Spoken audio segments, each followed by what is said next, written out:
विशेष तस्वीरें देख रहे हैं भुवनेश्वर से, जहां पर आज प्रधानमंत्री ने कुछ लाभार्थियों के साथ बातचीत की है। प्रधानमंत्री आवास योजना शहरी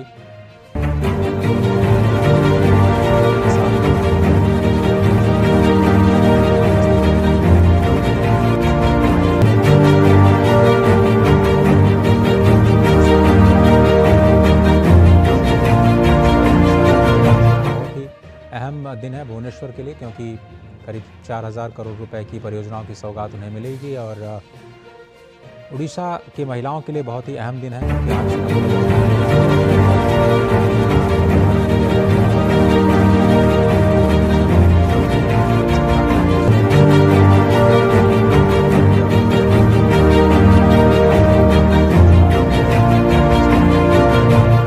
अब प्रधानमंत्री इस विशेष कार्यक्रम के जरिए उस वायदे को पूरा करने जा रहा है। प्रधानमंत्री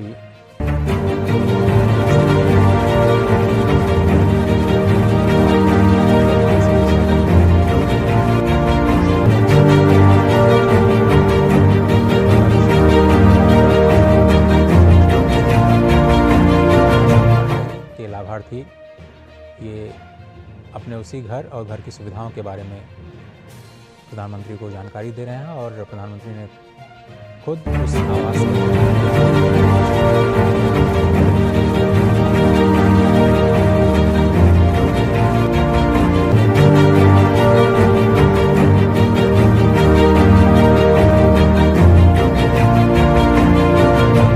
का अंदाज बहुत ही सहज बना देता है, लोगों के साथ सहज तरीके से उनके घर में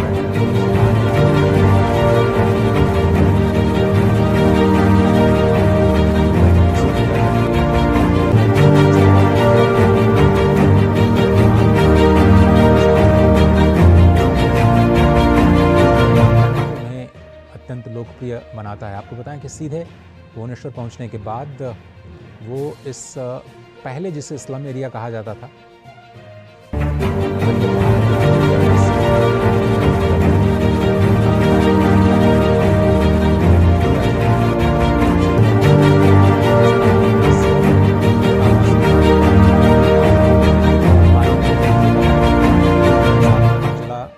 के तहत रसोई गैस की उपलब्धता, ये सारी मूलभूत सुविधाओं के साथ इन आवास समूह का निर्माण किया जाता है और आज एक बहुत बड़ा दिन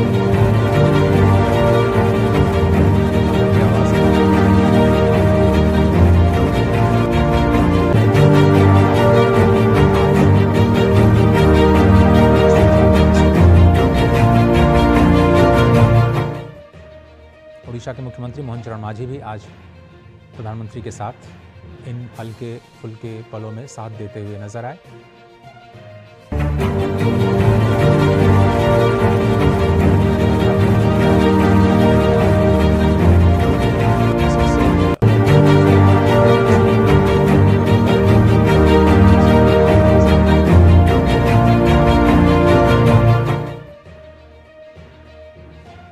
अब से थोड़ी देर बाद प्रधानमंत्री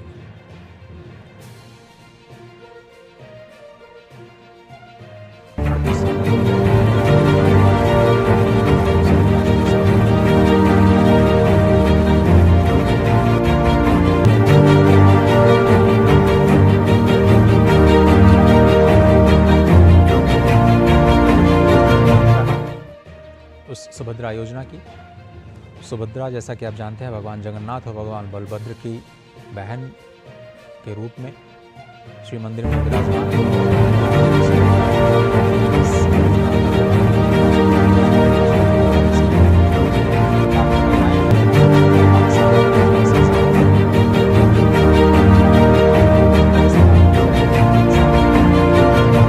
10,000 रुपये 2 किश्तों में 5-5 हज़ार रुपये की किश्त उनको सीधे तौर पर उनके खाते में डीबीटी के जरिए पहुंचाए जाने की ये योजना है। इसके लिए उड़ीसा सरकार ने पहले से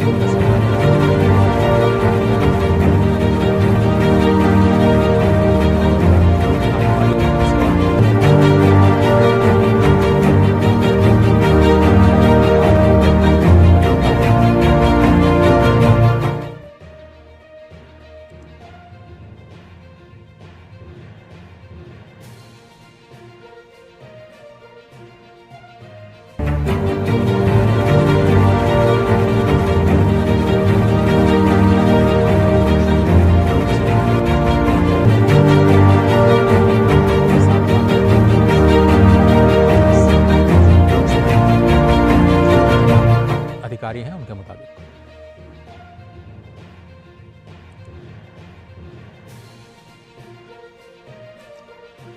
तो जैसा कि आपको याद होगा कि जब एनडीए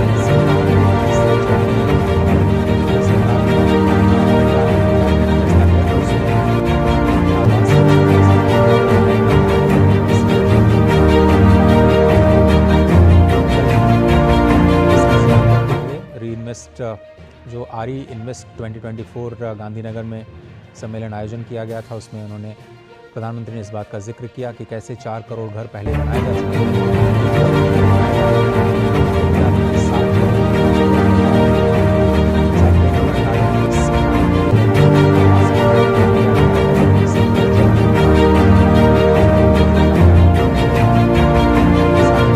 प्रधानमंत्री आवास योजना शहरी का हिस्सा है, जिसमें शहर में स्लम एरिया में रहने वाले लोगों के पुनर्वास के तहत जो पात्र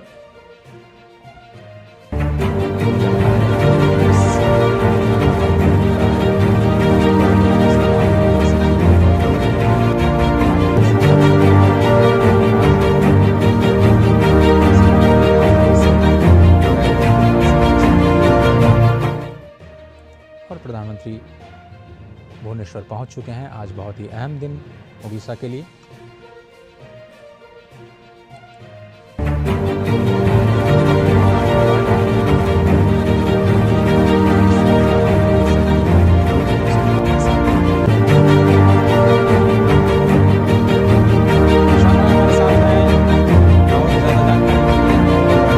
आज भी जो 100 दिनों का प्रेस कॉन्फ्रेंस हुआ, जिसमें गृहमंत्री अमित शाह ने जब 100 दिनों का लेखा जोखा पेश किया जनता के सामने, उन्होंने स्पष्ट तौर पर ये कहा कि सरकार के कार्यकाल पूरा होने तक सभी को अपना घर मिल जाएगा। इस देश में ऐसा कोई नहीं रहेगा। ऐसे में आप कई सारी स्थानीय निवासियों को देखिए, बिल्कुल उड़ीसा के लिए आज बड़ा दिन है और बीजेपी ने जो अपने संकल्प पत्र में वादे किए थे उड़ीसा विधानसभा चुनाव से पहले, उनको एक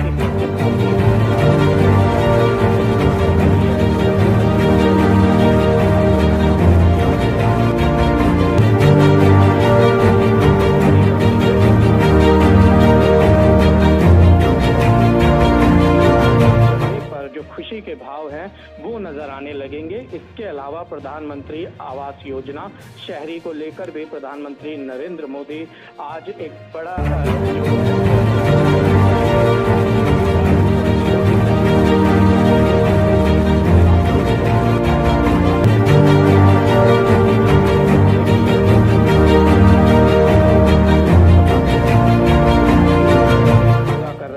बड़ी बात है कि आज प्रधानमंत्री नरेंद्र मोदी का जन्मदिन है। अपने जन्मदिन के अवसर पर वो भुवनेश्वर आए हैं और यहाँ पर सबसे पहले प्रधानमंत्री नरेंद्र मोदी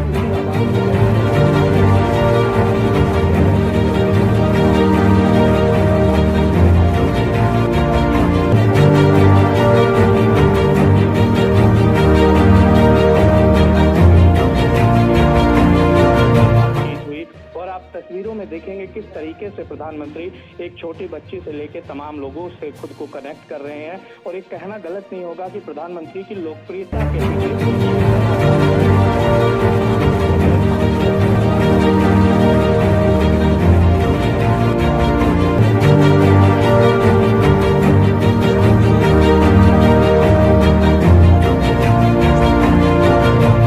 कई वर्षों के शासनकाल के बाद बीजेपी को मौका मिला, उसमें महिलाओं की बड़ी भूमिका रही। ऐसे में उड़ीसा वासियों के मन में प्रधानमंत्री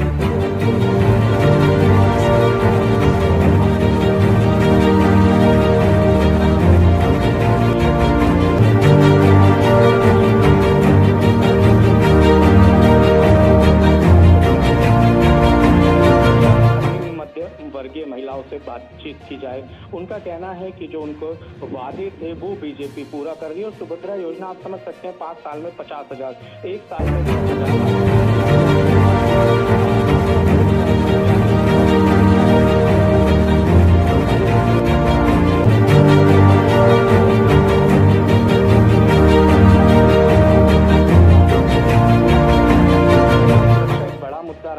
और यहाँ पर और सरकार आने के बाद से लॉ एंड ऑर्डर पर भी काफी काम किया गया है। कहीं ना कहीं इन सब तमाम चीजों का असर देखने को मिल रहा है। और आज सबसे बड़ी बात है कि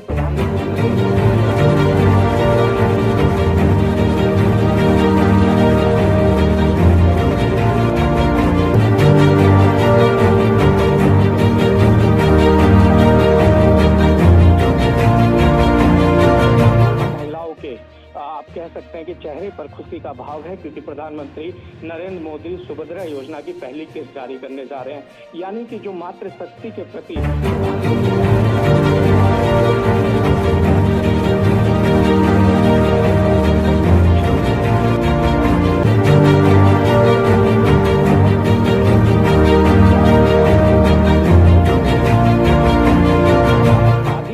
चाहती है, कहीं ना कहीं आधी आबादी को भी उसका लाभ मिलता हुआ नजर आता है।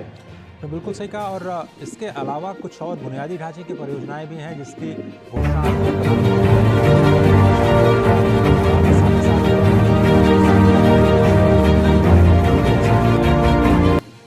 देखिए, बिल्कुल उड़ीसा के लिए प्रधानमंत्री नरेंद्र मोदी कई सारे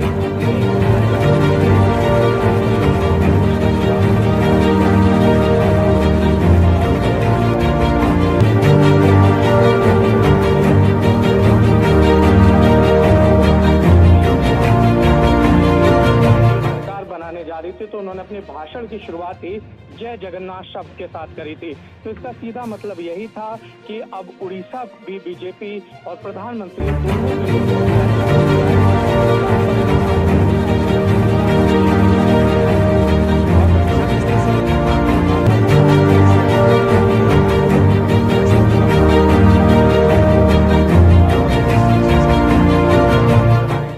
दिशा में कई सारे अहम कदम लेंगे।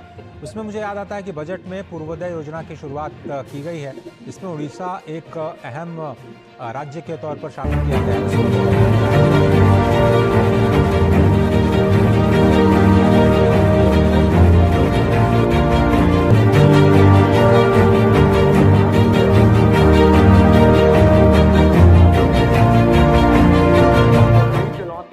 को मुख्य धारा में लाना है, जिसको लेकर प्रधानमंत्री नरेंद्र मोदी और उड़ीसा की सरकार दोनों चिंतित नजर आ रहे हैं। और इन चिंताओं का असर ये दिख रहा है, खुद प्रधानमंत्री नरेंद्र मोदी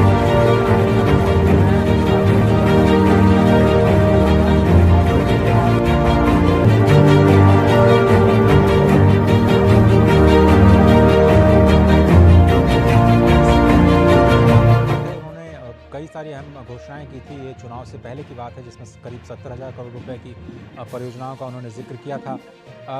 ऐसे में क्या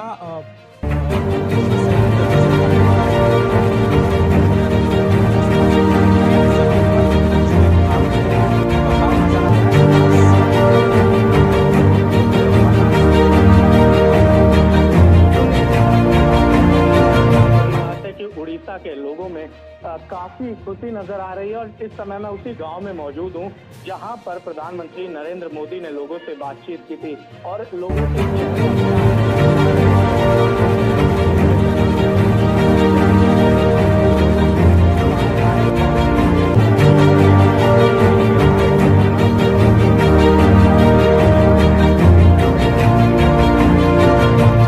बहुत धन्यवाद। बुनियादी ढांचे की जो परियोजनाएं हैं वो पहले भी उड़ीसा के लिए कई सारी बनाई गई और आज भी रेलवे और सड़क की कई परियोजनाओं का शुभारंभ और